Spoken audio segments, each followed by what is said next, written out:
मैं आपको बताता हूँ लाइट NS200 के लाइट मॉडिफिकेशन के बारे में। ये जो लाइट है वो AJG के KZ, वो ऊपर के KZ30 है और उस पर लेंस एडजस्ट होता है। इसकी वजह से मैंने उस पर लेज़र पे फोकस किया है, वो दूर जाने के लिए, ये नज़दीक के लिए है। और ये 60 वाट का है ईच पेयर और 20 वाट का होता है, इसके लिए कटआउट से अलग नहीं लेना पड़ता है। अब मेन बात करते हैं हेडलाइट की। हेडलाइट पे मैंने लगाया FE रेट्रोफिट का 3 इंच का श्राउड वाला लेंस। इसके अंदर एक बाय ज़ीनोन LED लगा है। ओके, आपको दिखाई देगा क्या नहीं पता नहीं।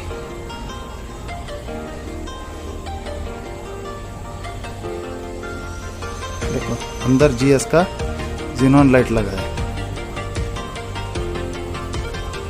अंदर की तरफ से। ओके, जो नीचे अंदर का जो फ्लैप है वो लो और हाई बीम के लिए होता है, वही ऊपर नीचे होता है। लाइट पे डबल पॉइंट नहीं आता है, इसके लिए थोड़ी सी वायरिंग कॉम्प्लेक्स हो जाती है। तो मैं आपको बता देता हूँ कि जो लेंस है 3 इंच का है, इसके अंदर का कैसे बिठा सकते हैं। अंदर का बिना रिफ्लेक्टर निकाले हुए बिठा सकते हैं। इसके अंदर है ना जो अपना H4 जैसा बल्ब आता है, इसके अंदर लेंस रहता है, पीछे ऊपर से पाइप आया हुआ रहता है, उस पर अलग अलग क्लैम्प्स आते हैं जो कि हेडलाइट के लिए बिठाने के लिए रहता है। आप दूसरे कंपनी का बिठा सकते हो। और अब इसकी मैं वायरिंग बता देता हूँ। देखो जो यहाँ से लेंस लाइट से वायर जो आएगा ना, उस पर से एक ब्लास्टर आएगा। ओके, ब्लास्टर आएगा, ये ब्लास्टर है। एक मिनट, ये ब्लास्टर है और लेंस का लाइट यहाँ बिठाया हुआ है, आप देख सकते हैं। वो जो रिंग है वो उसके हेडलाइट के लिए, उसके पीछे के। इस पे जो है जो लाइट आता है, उस पे से क्या होता है, एक लो बीम का लाइट आता है ऊपर से। एक वायर आएगा जो ऊपर से लगेगा वहाँ पे, जिसकी वजह से ये निगेटिव पॉइंट है जो लेज़र लाइट से आएगा। HID की लाइट से जब क्लैम्प करेंगे ना, सब अटैच करेंगे फिट तो एक वायर आएगा, निगेटिव यहाँ पर लगाना है। उस लेंस के अंदर 2 वायर और आएंगे जो लो बीम और हाई बीम कंट्रोल करते हैं। ये जो 2 वायर वाइट रहेंगे, जो पीछे से लगाने का एक वायर पीछे से, एक हाई पे लगाने का, एक लो पे लगाने का, जिसकी वजह से ये जो है ब्राउन वायर वो हाई के लिए है। जब हाई बीम पास से आप प्रेस करेंगे हाई बीम का स्विच, तो वो ऊपर का लाइट ऑन हो जाएगा। जो फ्लैप है वो ऐसे रहते हैं, ऊपर या नीचे होते हैं। नीचे रहेंगे तो लो होता है, ऊपर हो जाए तो हाई होता है। ऐसा इस तरह से वर्क करता है। और यहाँ ब्लास्टर रखने की जगह है, यहाँ आप अंदर रख सकते हो। ये जो क्लैंप है यहाँ साइड में रख सकते हो। और यहाँ एक स्विच लगाना पड़ेगा, या फिर आपका NS3 BS3 है, यहाँ स्विच आता है, इसके ही अंदर वायरिंग फिट करवा सकते हो, या दूसरा स्विच लगाएगी और यहाँ से वायरिंग आएगी, उस पे से निकालेंगे। ये वायर है, इस पे एक वायर, ये वायर है पॉजिटिव का। ओके, और ये निगेटिव का है। निगेटिव का यहाँ जोड़ा है बोल्ट में, और ये वायर स्विच में जाता है।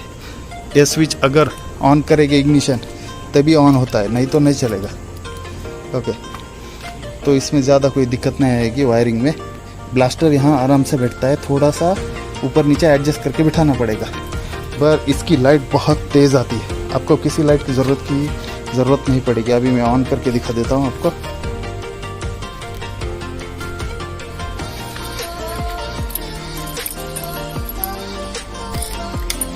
एक्चुअली मैंने ये रिपेयर करने के लिए लगाया था कि बारिश की वजह से बहुत ख़राब होता है।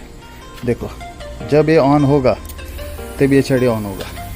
अभी हेड नीचे है इसलिए है, तो आपको सेटिंग करने की ज़रूरत नहीं पड़ती। अगर आपकी हेडलाइट की सेटिंग की ज़रूरत पड़ेगी तो आप सेट कर भी सकते हो अपने हिसाब से। जो कंपनी की, मुझे लगता है कि कंपनी की जो लाइट आता है वो एकदम परफेक्टली रहता है। वो लेंस उसमें ही रहता है, लेंस के लिए अलग सेटिंग करने की नहीं ज़रूरत पड़ती। जो कंपनी का जो स्क्रू आता है उस पर ही आप सेटिंग सेट कर सकते हो। देखो अब ये स्विच नहीं काम करेगा क्योंकि ये गाड़ी ऑफ है। अब ये जब पास का बटन दबा देता हूँ, नीचे देखिए कि वहाँ पे हाई बीम हो जाएगा जैसा स्विच करता हूँ। देखो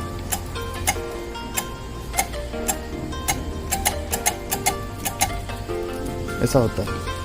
तो इस पे जो वायरिंग है तो ज़्यादा मुश्किल नहीं आएगी। देखो ये सब वायरिंग फीट टू अटैच आता है, सिर्फ उसके 2 वायर बाहर आएगी। एक वायर यहाँ लगाना है कंपनी के सॉकेट में, तो उसके में कोई दिक्कत नहीं आती। इसका वायरिंग का मैकेनिज़्म आपको बता देता हूँ। जब आप वायरिंग करेंगे तब इसमें कोई दिक्कत नहीं आएगी, क्योंकि जो कंपनी का जो लाइट आता है वो 55/60 वाट का आता है। हाई बीम 60 का रहता है, लो 55 वाट का रहता है। जो HID आता है वो भी 55 वाट का रहता है, इसके लिए कोई दिक्कत नहीं आती है। तो आपको लाइट कनेक्शन की या आपको लगेगा कि HID लगाएंगे तो बहुत पावर ड्रेन करेगा या ज़्यादा कुछ करेगा, तो ऐसी कभी दिक्कत नहीं आएगी, वो आसानी से बैठ जाएगा और चला भी जाएगा। मुझे अभी तक कोई दिक्कत नहीं है बैटरी के लिए।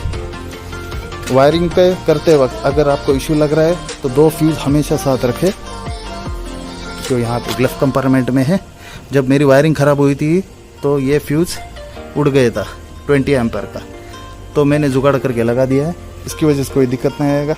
अगर इन फ्यूचर में कोई स्विचेस में रहते हैं ये प्लग एंड प्ले वाले सभी, अगर दिक्कत आए तो WD-40 यूज़ करें, क्योंकि ज़्यादा गीला होने से या ज़्यादा रस्ट होने से प्रॉब्लम आता है। मैंने ऑलमोस्ट लगाया इसे 1.5 साल हो गया इसको लगाए हुए, तो इसमें अभी तक कोई दिक्कत नहीं आई थी। सिर्फ ये सॉकेट है उसमें रस्ट हो गया था यहाँ की टेम्परेचर की वजह से।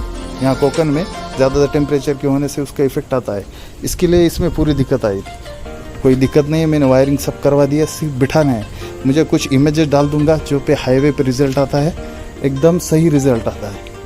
और बाय द वे ये जो बॉडी किट लगाया हुआ है एक्सप्लोरर का, NS एक्सप्लोर का ये बॉडी पैनल है, और ये टाइप फिट आता है सभी। यहाँ कोई जुगाड़ नहीं किया है। यहाँ पे क्लैंप आते हैं, सबसे रेडीमेड आता है, सिर्फ प्लग एंड प्ले का होता है। कंपनी के वायर में लगता है, ये भी लगता है। यहाँ रेडिएटर के स्विच में एक लगता है, और यहाँ अंदर की तरफ 2 स्क्रू होते हैं। यहाँ पे 2 स्क्रू होते हैं, उस पर लगा देने का। यहाँ 3M का टेप लगाने से वाइब्रेशन भी चला जाता है, कोई दिक्कत नहीं आती है। आपको ये स्विच लगाना पड़ेगा अगर ये नहीं है तो, क्योंकि अगर ये नहीं लगाए तो और काम आसान हो जाएगा। क्योंकि HID के जो लाइट है वो डायरेक्टली वायर आप इस पे लगा सकते हो। तो जो BS4 है, तो जब भी गाड़ी ऑन करेंगे तो HID ऑन हो जाएगा, तो ये स्विच की ज़रूरत नहीं पड़ेगी। मैंने ये स्विच इसलिए लगाया कि मुझे ऑल टाइम HID ऑन नहीं चाहिए।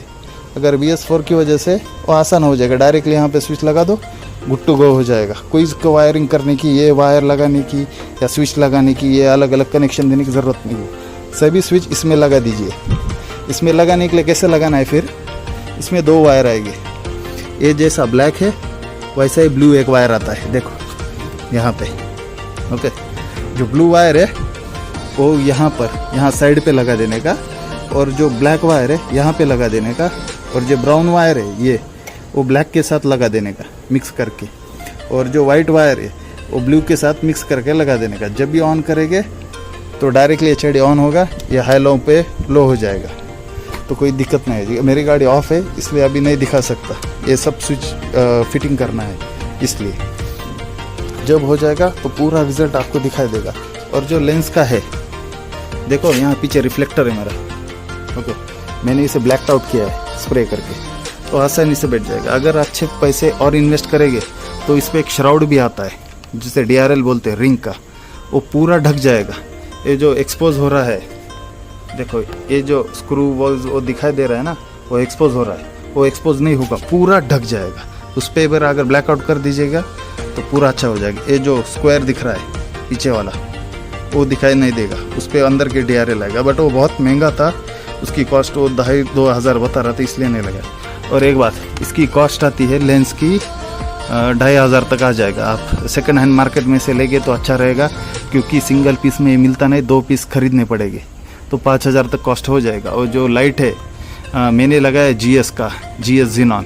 आप क्रिस्टल आई का भी HID लगा सकते हैं। ये अलग अलग टाइप के लेंस आते हैं। मेरा D2H का है जिसका लाइट बहुत अच्छा गिरता है, और इस पे H1 का भी आता है, H7 का भी आता है, H11 का भी लेंस आता है। अलग अलग लेंस आते हैं। सिर्फ एक ध्यान में रखें, उसका पीछे एक नली आती है, उस पे से वो लगता है H4 में हेडलाइट के लिए। सिर्फ लेंस उनको बोल देंगे ना, आप हेडलाइट में लेंस लगाना चाहते हैं तो बराबर से वो लेंस देंगे। और पीछे क्लैम्प्स रहते हैं, वो रिंग दिखाई दे रहे, वो रिंग्स रहते हैं, वो रिंग्स वैसे रिंग्स रहते हैं अंदर जैसे। ओके, ये रिंग्स दिखाई दे रहे, ऐसे रिंग्स रहते हैं, वो ऐसे रोटेट करके लगा देने का, ऐसा रोटेट होता है। दो में, उसमें लाइट लगा देंगे तो आसानी से हो जाएगा। इससे लाइट का इफेक्ट बहुत तेज़ होता है। और ये 6000 केल्विन का लाइट है। जब आप देखेंगे ना तो बारिश के वक्त इसके वक्त बहुत अच्छी तरह से काम करेगा, पर सामने वालों को दिखाने के लिए वाइट दिखेगा। आपको दिखा देता हूँ एक बार ऑन करके, देखेगा ये पूरा ऐसा वाइट दिखता है। इसके वार्म अप के लिए टाइम लगता है। देखो थोड़ा थोड़ा जैसा टाइम हो जाएगा तो कनेक्शन चेंज होते जाएंगे। और ये येलो शेड होता है, पूरा वाइट नहीं होता है, पूरा येलो भी नहीं होता है, थोड़ा सा बीच में का शेड होता है। इसके लिए आसानी से हो जाएगा। ओके, मैं कुछ फोटोग्राफ्स लगा देता हूँ लाइट टेस्टिंग के बारे में। अभी लाइट ये सब फिट करके रात होने वाली है अभी, तो रात होने के बाद थोड़ा सा टेस्ट कर लेता हूँ लाइट की सेटिंग आपको, और कुछ फोटोग्राफ्स भी लगा देता हूँ, जबकि आपको आइडिया लग जाएगी कि इसका लाइट कितना इफेक्टिव और बहुत तेज़ है। आपको आइडिया आ जाएगी। ओके, मिलते हैं रात में।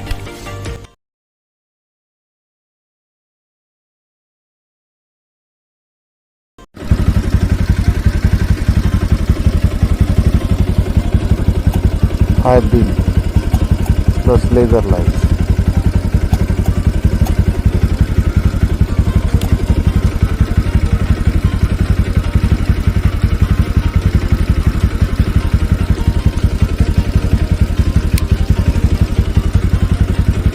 Total all light.